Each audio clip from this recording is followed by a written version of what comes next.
Nderuara kryetare e Akademisë Shkencave dhe të Arteve të Kosovës, Justina Shiroka Pula, nderuar nën kryetare e Akademisë Shkencave dhe Arteve të Kosovës, Feyzullah Krasniqi, të nderuar akademik kolegë, nderuar Uk Rugova, biri i Ibrahim Rugovës, Akademia e Shkencave e Arteve të Kosovës bashkë me Akademinë e Shkencave të Shqipërisë organizojnë konferencën shkencore ndërkombëtare Ibrahim Rugova, shkrimtari, intelektuali, presidenti.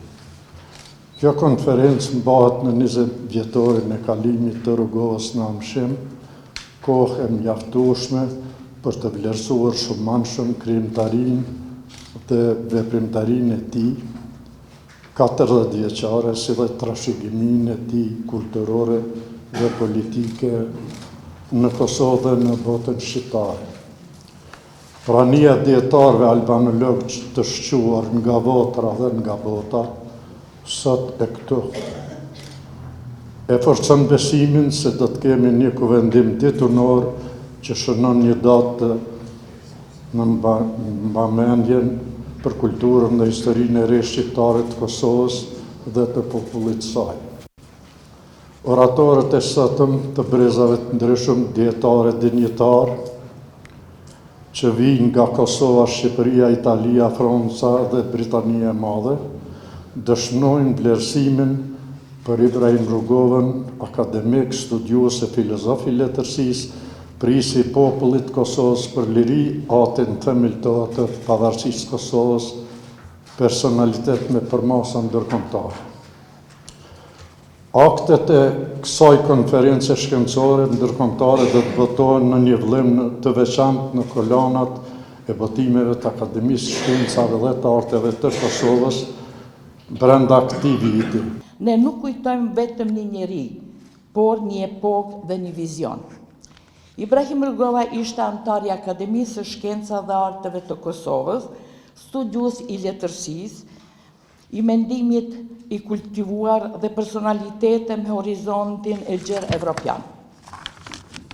Ai i takon atij brezi intelektualësh që kuptuan se liria dhe shteti ndërtohet jo vetëm me forcë politike, por edhe me ide, me kulturë dhe me durim historik. Në periudhë më të rëndë dhe më të ndërlikuar për Kosovën, ai u shndrua në zërin e popullit tonë dhe në simbol të rezistencës pasore. Me urtësi, me vendosmëri dhe me besim në drejtësinë e kauzës sonë, ai arriti të bëjë çështjen e Kosovës pjesë të ndërgjegjës ndërkombëtare. Në kohën pasigurie, ai afroi orientim. Në kohë trysnie, ai afroi qetësi. Në kohë sprove, ai afroi shpresë. Si presidenti i parë i Republikës së Kosovës, Ibrahim Rugova mbetet ndër figurat kyçe të shtetë ndërtimit tonë modern.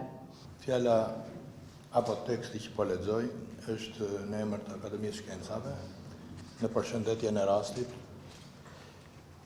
E nderuara kryetare e Akademisë Shkencave dhe Arteve të Kosovës, akademike Justina Shiroka Pula, i nderuar nën kryetar, të nderuar akademik dhe studiues, të dashur pjesëmarrës zonja dhe zotrinj, të nderuar antar të familjes Rugova.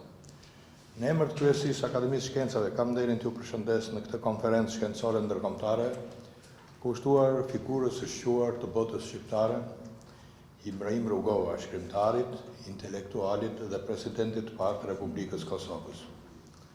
Ky takim i përbashkët i dy akademive tona është jo vetëm një akt kujtese dhe nderimi në 20 vjetorin e ndarjes së tij nga jeta, por dhe një dëshmi e vazhdimësisë së dialogut shkencor dhe kulturor mbarkombëtar, bashkëshqiptar, i cili mbështetet mbi figura që kanë ditur të bashkojnë mendimin kritik me përgjegjësinë historike.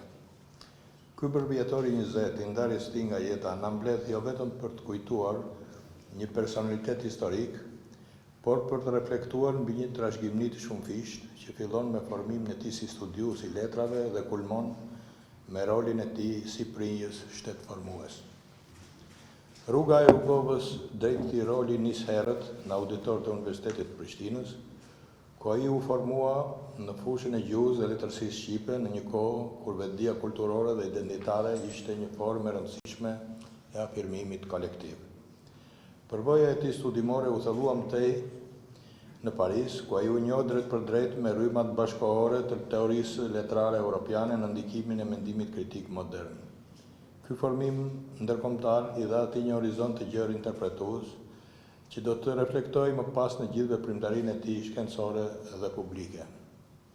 Si studius dhe kritik letrar, Rugova ndërtoi një profil të veçantë në kulturën shqiptare. Vepra e tij mbi kritikën letrare dhe teorinë e letërsisë, nga studimi për Pjetër Bogdanin deri te refleksionet mbi traditën dhe modernitetin, dëshmojnë për një mendje analitike dhe një përpjekje të vazhdueshme për ta vendosur kulturën shqiptare në dialog me zhvillimet europiane. Në këtë kuptim, ai ishte jo vetëm interpretues i trashëgimisë, por dhe ndërtues një paradigme të re mendimi kritik.